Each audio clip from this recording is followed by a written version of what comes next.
Vamos a estudiar ahora los sistemas de segundo orden o de orden 2.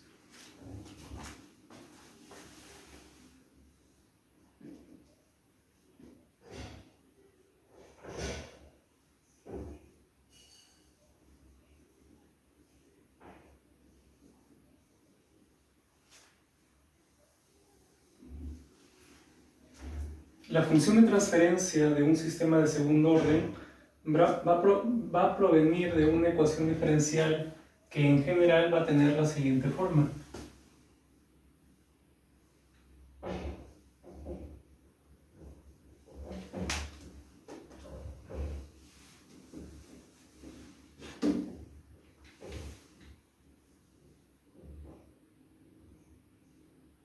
Vamos a escribirlo así. Vamos a escribir las dos formas alternativas. A2 derivada segunda respecto del tiempo de la salida más A1 primera derivada respecto del tiempo de la salida más A0 por la salida. Esto es igual a un coeficiente B1 primera derivada respecto del tiempo de la entrada más B0 por la entrada. Esa es, digamos, la forma general que va a tener la ecuación diferencial de un sistema de orden 2. A veces lo que se hace es, pues, tal como comentamos anteriormente, dividir esta relación entre el coeficiente de la derivada de mayor orden, ¿no? Si dividimos todo entre A2, pues acá simplemente nos queda el 1, ¿no? Y acá quedaría A1 entre A2, A0 entre A2, ¿no? Que serían otros nuevos coeficientes. O simplemente lo podemos utilizar el mismo nombre, ¿no? Para ese nuevo coeficiente. Y por tanto quedaría así. Debemos recordar siempre la condición bajo la cual estamos suponiendo, ¿no? que se rigen los sistemas físicos, que es que n, el orden del sistema, ¿no? es mayor que m. En este caso el n es 2 y el m es 1, ¿no? En algún caso particular podría suceder que este coeficiente sea 0 y por tanto acá solamente tendríamos b sub 0 r de t. En ese caso el m sería 0, ¿correcto? Bien, entonces esa es la forma general, por tanto de ahí sale la función de transferencia que podríamos llamar general, que va a ser esta de acá. S cuadrado más A1S más A0 y por arriba B1S más B0. Esa sería la forma general de una función de transferencia de un sistema de segundo orden. Bien, un caso especial, como decía, vamos a ponerlo acá, un caso especial. De hecho es el caso en el cual nos vamos a enfocar, es cuando B1 es igual a 0, ¿no? En ese caso tendríamos que la función de transferencia es ahora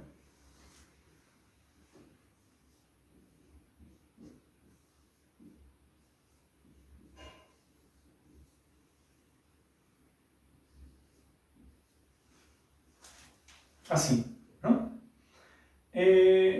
Nos vamos a enfocar en este caso especial y luego de repente comentamos un poquito cómo es que este caso especial se relaciona con este caso más general. Los sistemas de segundo orden surgen de manera, digamos, natural en los sistemas mecánicos, eléctricos, hidráulicos, etc., ¿no? Para hacer un ejemplo, veamos un sistema mecánico justamente de segundo orden. Vamos a imaginar algo sumamente sencillo.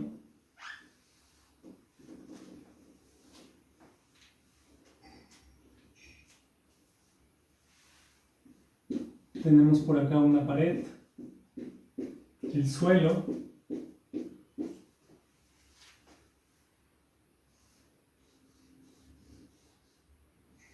por acá un resorte con constante K,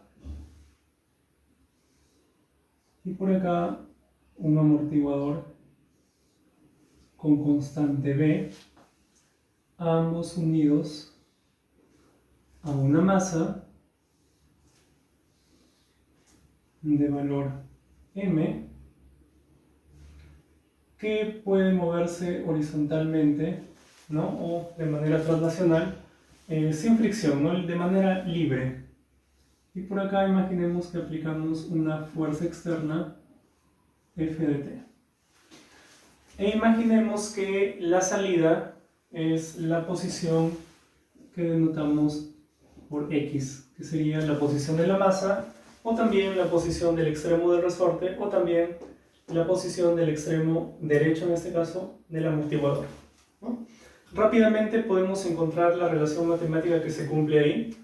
Tendríamos que, aplicamos segunda ley de Newton sobre la masa, tendríamos que la fuerza externa menos la fuerza con la cual jala el resorte, que es Kx, menos la fuerza con la que jala el amortiguador, que es Bx punto. Esto es igual a la masa por la aceleración, que sería x 2 puntos. Vamos a hacer una pequeña gráfica de diagrama de bloques de nuestro sistema para que esté más claro aún. La entrada es la fuerza y la salida es la posición de la masa. Este es mi sistema, ¿correcto? ¿Qué tenemos que hacer acá para encontrar la función de transferencia? Simplemente aplicar transformada de Laplace y despejar, ¿no? La función de transferencia,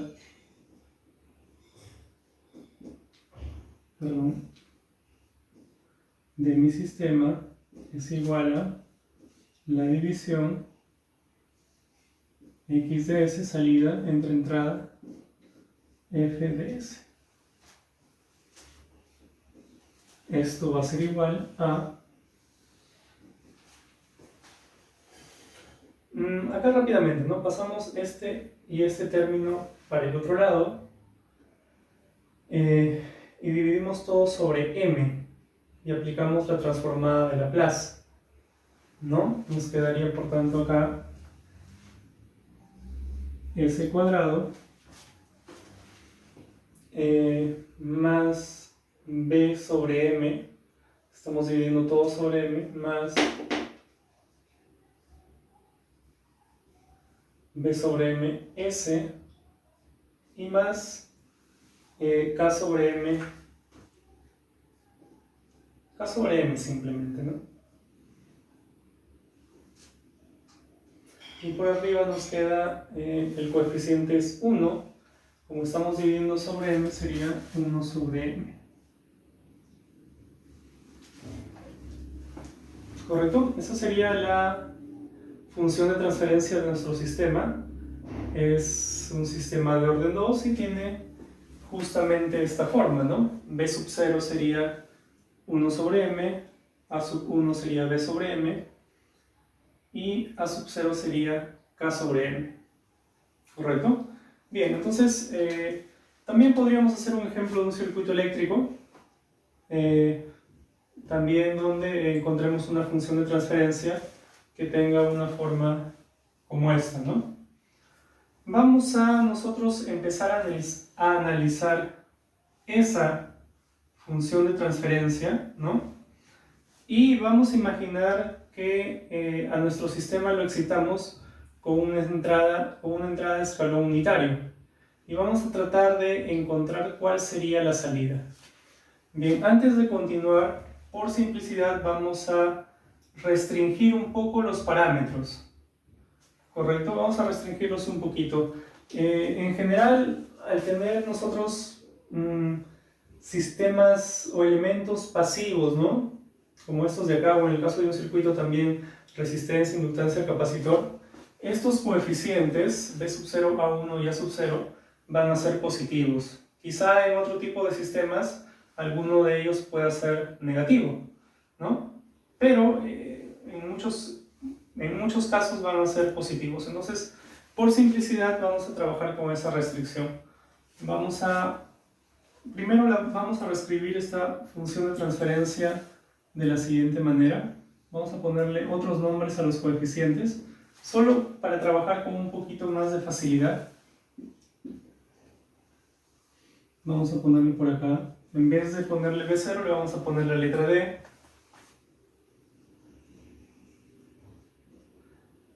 B en vez de A1 y en vez de A0, acá le vamos a poner mejor A, AS. A en vez de A1 y B en vez de A0.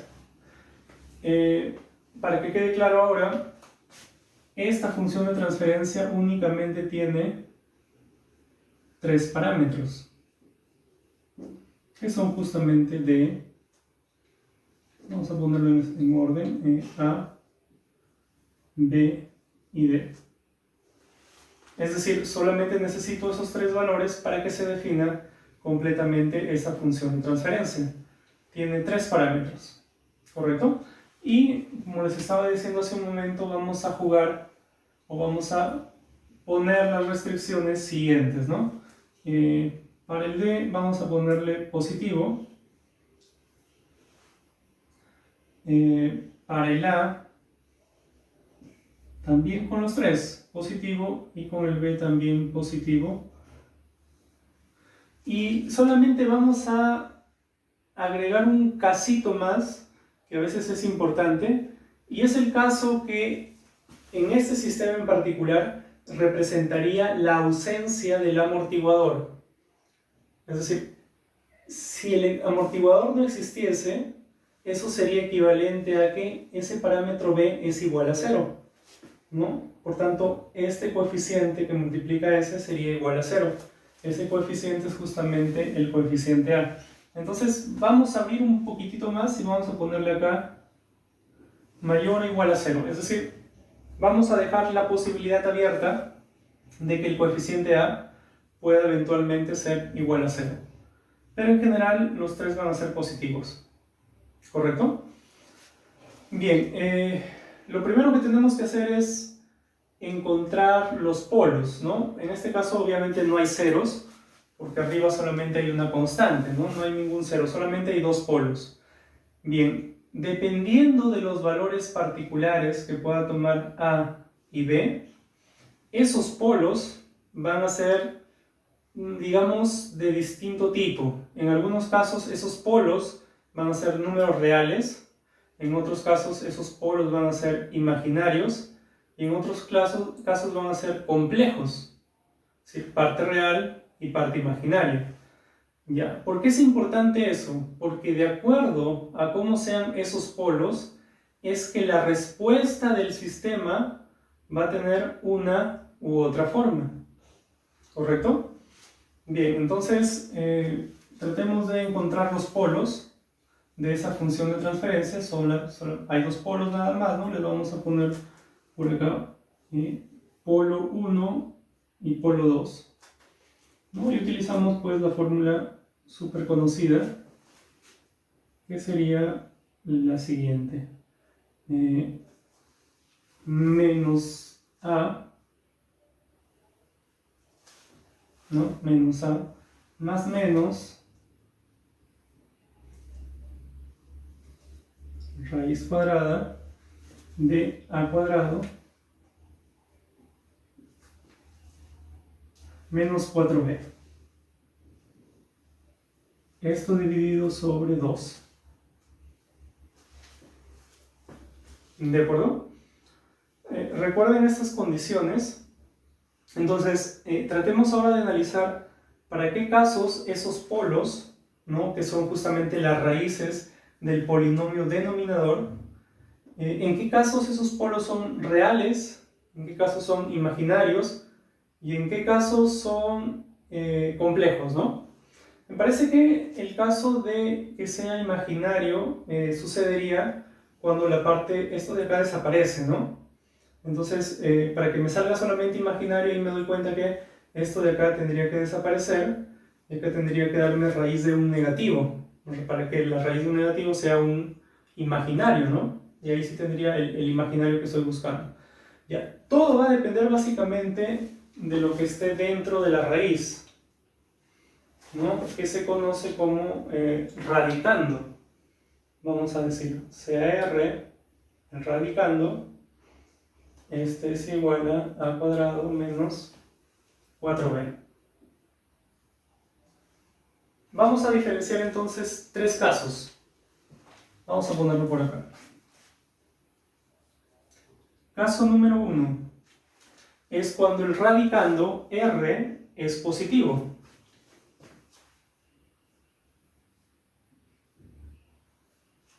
En ese caso, tendré raíz de un positivo, tendré positivo, bueno, podría ser 0, ¿no?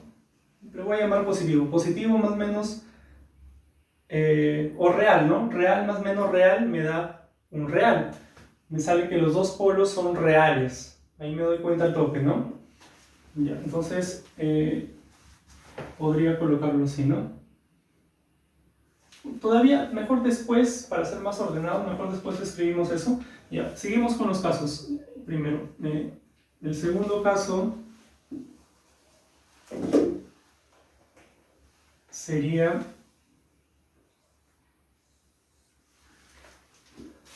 cuando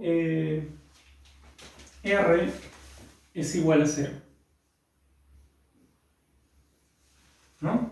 Y el tercer caso cuando R es negativo.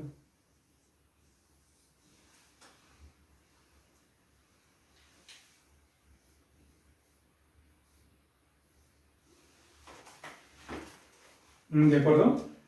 Positivo, 0 y negativo. Vamos a diferenciar esos tres casos. Luego en uno de esos casos vamos a volver a diferenciar, pero todavía no. El primer caso implica de que obviamente a cuadrado menos 4b es positivo, ¿no? Si pasamos el 4b para el otro lado, es decir, reemplazando acá, ¿no? R es a cuadrado menos 4b, mayor que 0.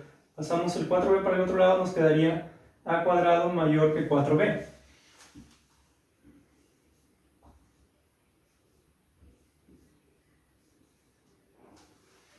Algo similar acá, ¿no? Si R vale 0, me queda que a cuadrado más bien es igual a 4b.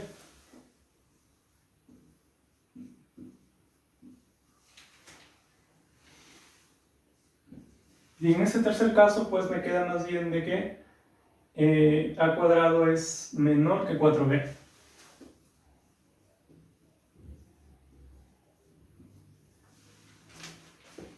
¿Correcto? Ya. Seguimos con las implicaciones de esto.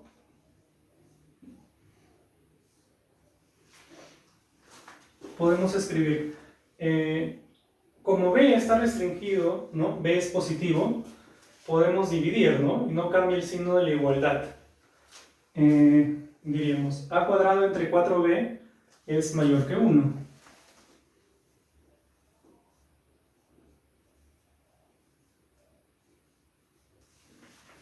¿De acuerdo? Acá sería a cuadrado entre 4b es igual a 1.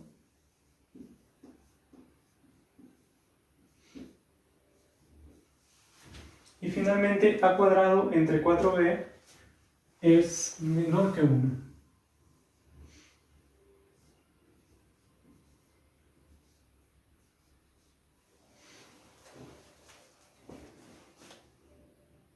¿De acuerdo? Bien, podríamos hacer algo adicional de sacarle raíz cuadrada, ¿no?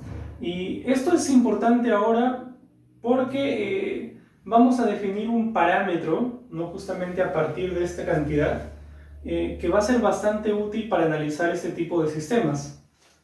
Entonces, solamente por esa razón es que vamos esto a sacarle raíz cuadrada, ¿no? Tendríamos, si sacamos raíz como es mayor que 1, sería a entre 2 raíz de b. Sería a entre 2 raíz de b mayor que 1, acá algo similar, a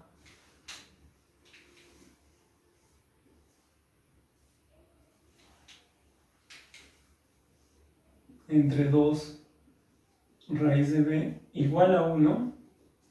Y acá sí hay que tener cuidado, ¿no? Pero como esto de acá es a cuadrado, ¿no? A es mayor o igual que 0 y b es positivo, pues esa cantidad necesariamente es mayor o igual que 0. Podemos sacar raíz cuadrada sin problema, ¿no? Porque si pudiera ser negativo esto, ahí tendríamos un problema porque nos sale imaginario y ya no tendría sentido la desigualdad, ¿no? En este caso no hay problema porque esto de acá es mayor o igual que 0. Entonces podemos sacar raíz cuadrada y tendríamos a entre 2 raíz de b menor que 1, pero obviamente también mayor o igual que 0, ¿no? Esto que está acá es mayor o igual que 0. Bien, a esta cantidad a entre 2 raíz de b le vamos a poner un nombre y un símbolo. Más o menos ese es el símbolo. Parece que es la letra griega Z, ¿no? Y se le denomina factor de amortiguamiento a esto de acá. ¿Por qué razón se le llama así? Lo podemos comentar después. Por ahora simplemente lo que estamos haciendo es agrupar parámetros, ¿no? Esta cantidad de acá depende del parámetro A y del parámetro B. Del parámetro A y del parámetro B. Entonces estamos a esta cantidad poniéndole un nombre. Y es importante porque justamente esta cantidad A entre 2 raíz de B va a ser un parámetro muy importante para describir cómo es la forma que tiene la respuesta, ¿no? Es decir, nosotros luego vamos a aplicar a este sistema una entrada de escalón unitario y la respuesta va a tener cierta forma, y esa forma va a depender o va a estar descrita, muy bien descrita por este parámetro de acá, por a entre 2 raíz de b. Por esa razón es que es muy importante esta cantidad y por esa razón es que le ponemos este nombre, z, y le llamamos factor de amortiguamiento.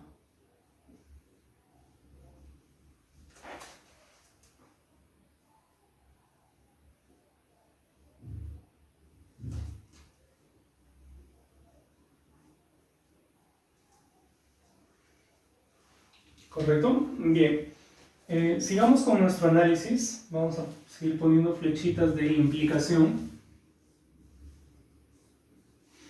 Vamos a decir lo siguiente.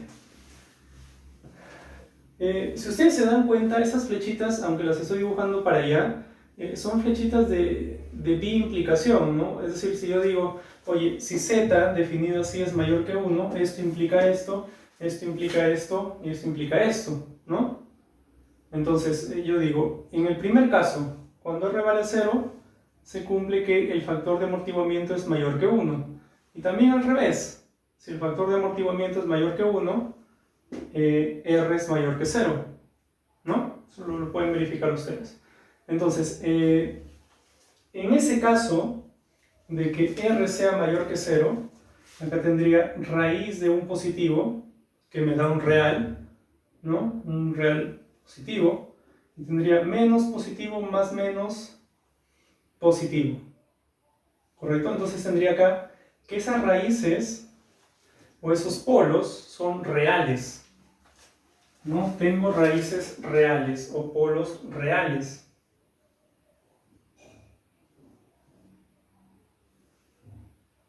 ¿De acuerdo? Bien. En este caso, cuando el factor de amortiguamiento es 1, estaría en el caso de que r es 0. En ese caso tendría raíz de 0. y tendría que los polos, los dos polos, polo 1 y polo 2, son idénticos, porque lo que diferencia los dos polos es justamente el más y el menos. Pero si acá tengo 0, raíz de 0, tendría menos a más menos 0 sobre 2, ¿no? A es positivo, ¿no? O eventualmente 0. Entonces tendría que los dos polos son idénticos, ¿no? Entonces sería reales, son reales, pero en particular también son idénticos. Reales idénticos. Acá son reales, para precisar, serían, o comparándolo con este segundo caso, serían reales pero diferentes, ¿no? ¿Por qué son diferentes? Porque esto de acá es diferente de 0, por lo tanto tendría que un polo es menos a más algo diferente de 0, y el otro polo es menos a menos eso mismo. Entonces necesariamente los dos polos son diferentes, ¿no? Reales diferentes, reales idénticos.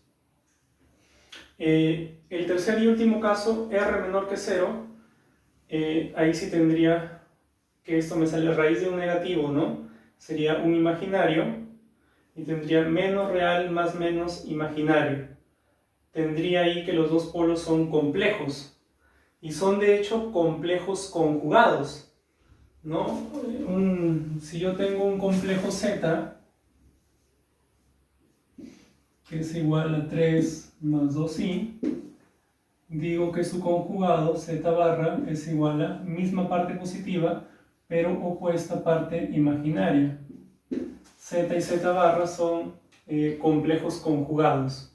Se puede demostrar que si yo tengo un polinomio, como el de acá, donde todos los coeficientes son reales, como es el caso, a y b son reales, si es que aparece alguna raíz compleja, necesariamente tiene que aparecer su compleja, tiene que aparecer otra raíz que sea la conjugada de esa. Es decir, dicho de otro modo, las raíces del polinomio las raíces complejas siempre aparecen en pares. Siempre aparece una y su conjugada, ¿no? Eso es en general, no solamente para polinomios de segundo grado, sino para cualquier polinomio. Siempre que los coeficientes sean reales, que básicamente siempre el caso en control automático, ¿no? Porque como dijimos, esto de acá viene de una ecuación diferencial que representa un sistema físico, y por tanto esos coeficientes son siempre reales. Bien, entonces acá serían raíces complejas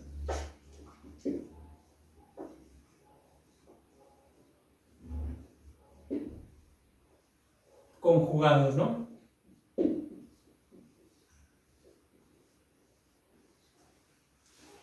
Raíces complejas conjugadas.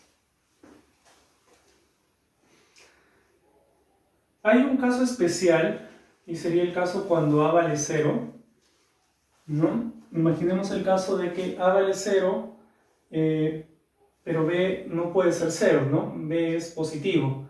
Entonces tendríamos, en ese caso especial, tendríamos 0 menos un positivo, saldría que el radicando es negativo. Estaríamos en el tercer caso, ¿no? Entonces vamos a ponerle de nombre el caso, vamos a ponerle el caso 3.1. Es decir, es un caso especial del caso 3, ¿no?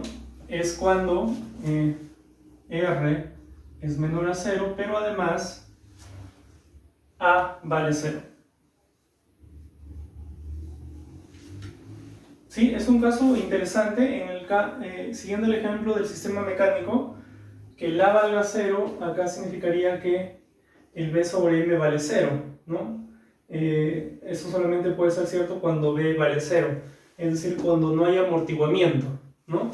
De hecho, este caso se conoce como no amortiguado, no hay amortiguamiento. Bien, en ese caso nosotros tendríamos que estaríamos igual en este caso, ¿no? Estaríamos en el límite z mayor que 1, z igual a 1, z menor que 1, pero como a vale 0, en ese caso tendríamos que z, factor de amortiguamiento, si a vale 0, pues obviamente eso es 0, ¿no? ¿Qué pasa con las raíces o con los polos? Si esto es 0, tendríamos más menos raíz de un negativo, ¿no? Porque el b es positivo. Tendríamos raíces imaginarias, ¿no? Raíces imaginarias.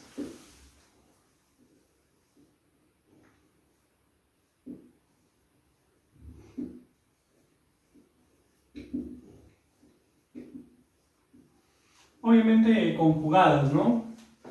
Serían como en este caso, solo que no tienen parte real, la parte real es 0. Pero me parece, hasta donde recuerdo, que también se pueden llamar conjugadas, serían imaginarias conjugadas.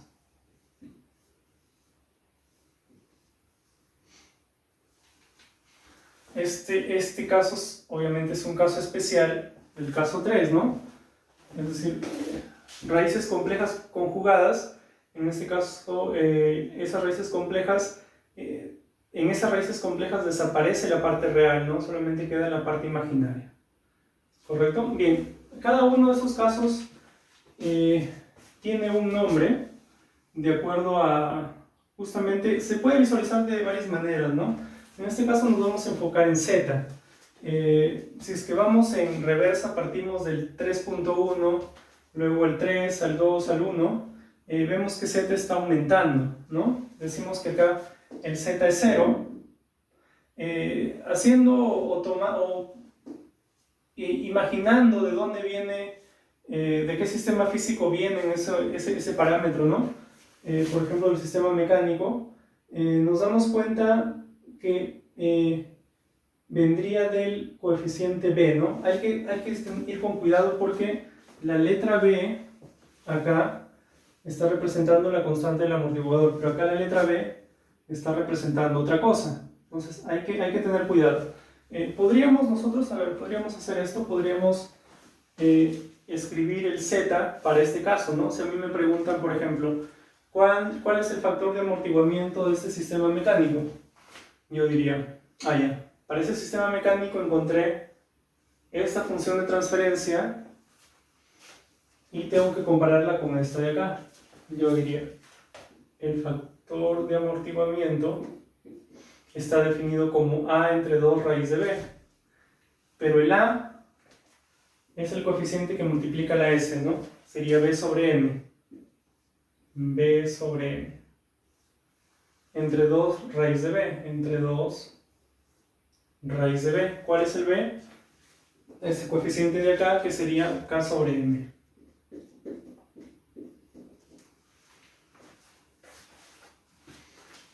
Ese sería el factor de amortiguamiento, que puede ser escrito de la siguiente manera.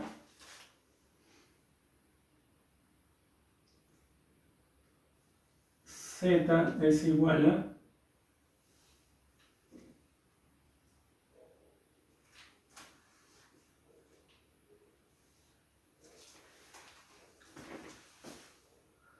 a acá tenemos, quedaría entre m está acá, ¿no? Entonces sería raíz de k, entra como m cuadrado, sería raíz de km, b entre 2 raíz de km. Ya, ¿por qué estábamos haciendo eso? Porque les estaba comentando que físicamente, ¿no? Que el z sea 0, por ejemplo, en este sistema mecánico, va a significar de que este B sea 0, ¿no? Es decir, es como si no hubiese el amortiguador. Si en este sistema mecánico no existiese el amortiguador, el factor de amortiguamiento sería 0. Tendría 0 sobre algo, ¿no? Sería 0 y estaríamos justamente en este caso de acá, ¿no? Por eso es que este caso se denomina caso no amortiguado, caso sin amortiguamiento. Vamos a escribirlo por acá.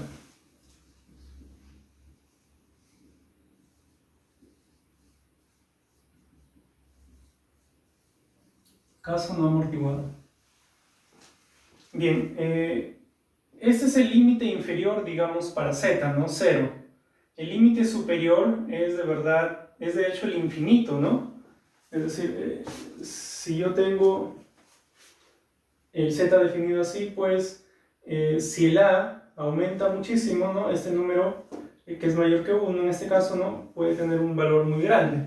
Entonces, si hablamos del rango de valores que puede tomar z, sería entre 0 e infinito, ¿no? Vamos a escribirlo por acá.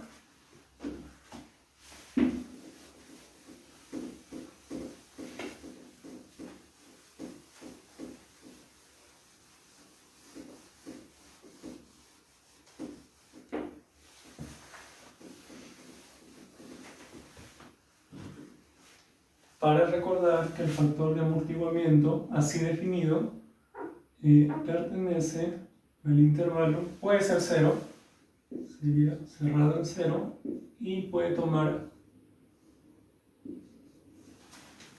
cualquier valor positivo, ¿no? Hasta el infinito. En algunos casos, en algunos textos, definen el factor de amortiguamiento negativo también, ¿no? Es decir, extienden un poquito más estos límites, es decir, abren un poquito más estas restricciones que hemos puesto, y no recuerdo bien, pero en algunos de esos parámetros se permite que pueda ser negativo, ¿no? Por ahora no nos interesan mucho esos casos, así que vamos a trabajar con esto de acá, ¿no? El z definido bajo estas restricciones y por tanto el z pertenece al intervalo 0 infinito. Muy bien, entonces les decía que cuando pasamos del 3.1 al 3, al 2, al 1, ¿no? El z va aumentando, ¿no? Acá el z es 0, en el caso 3 está entre 0 y 1, ¿no?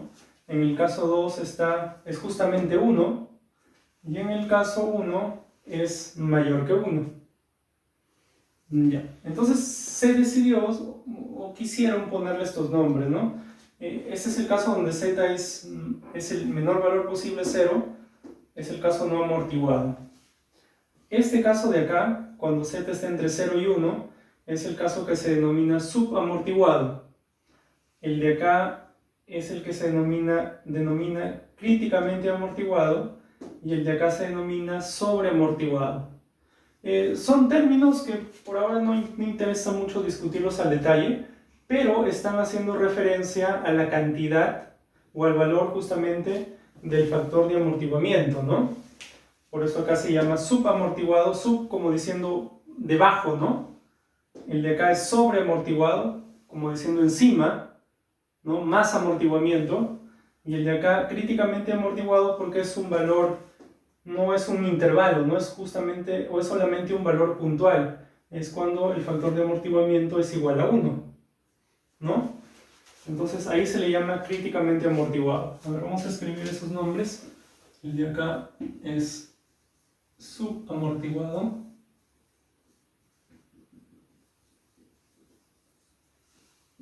El de acá es críticamente amortiguado.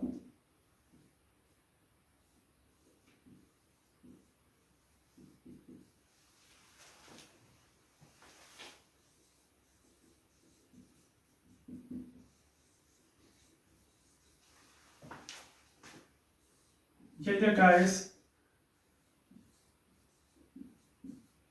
sobreamortiguado.